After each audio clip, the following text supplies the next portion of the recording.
Hello friends, வாங்க சுந்தர் வீட்டு சமையலுக்கு. எங்கள் வீட்டில் பாம்பே அல்வா செஞ்சோங்க. சுந்தர் வீட்டு சமையலுக்கு இது 100வது வீடியோங்க. அதனால தாங்க இந்த ஸ்வீட் செய்கிறோம். வாங்க பார்க்கலாம். யாராச்சும் விருந்தாடி வந்தாங்கன்னா டீ போடுற டைம்லேயே இந்த பாம்பே அல்வாவை ஈஸியாக செஞ்சிடலாங்க. 1 கப் கார்ன்ஃப்ளவர் மாவு, 2 கப் சர்க்கரை, முந்திரி, திராட்சை எல்லாம் எடுத்துக்கிட்டாங்க. ஃபஸ்ட்டு நம்ம ஒரு குண்டானில் கார்ன்ஃப்ளவர் போட்டு 2 கப்பு தண்ணி ஊற்றி நல்லா கட்டி இல்லாமல் கலக்கிக்கணுங்க.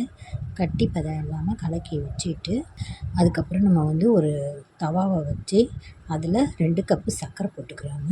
போட்டுக்கின்னு 2 கப்பு அதேமாரி தண்ணி ஊற்றி நல்லா அது கரையிற அளவுக்கு நம்ம கொதிக்க வச்சுக்கணுங்க. அப்போ தான் அது நல்லாயிருக்கும்.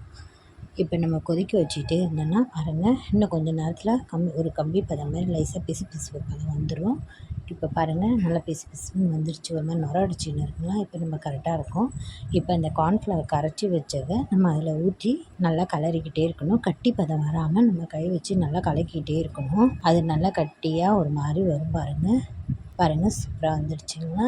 இப்போ நம்ம என்ன பண்ணணும்னா, நம்ம இந்த கலர் பொடி எடுத்து கொஞ்சோண்டு போடணும். போட்டு நல்லா கலக்கணுங்க. கலக்கினோடனே பார்த்தாலே சூப்பராக இருக்குங்க.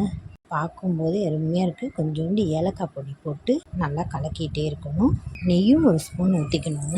ஊற்றி பார்த்தா ஐயோ, பார்க்கும்போதே ரொம்ப சூப்பராக இருக்குதுங்க.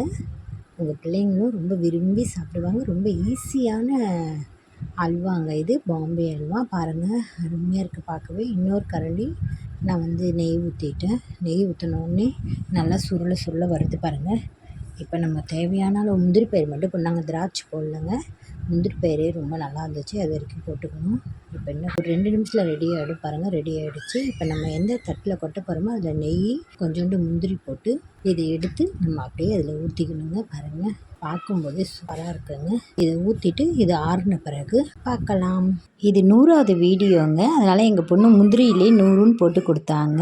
இப்போ பாருங்கள், ஆறிடுச்சு. இப்போ நம்ம இதை வாழை இலையில் கொட்டி கட் பண்ணி சாப்பிட வேண்டியதுதான். இந்த வீடியோ பிடிச்சிருந்தா சப்ஸ்கிரைப் பண்ணுங்கள். பக்கத்தில் இருக்கிற பெல் ஐக்கானை கிளிக் பண்ணுங்கள். மீண்டும் அடுத்த வீடியோவில் சந்திப்போம். பாய்.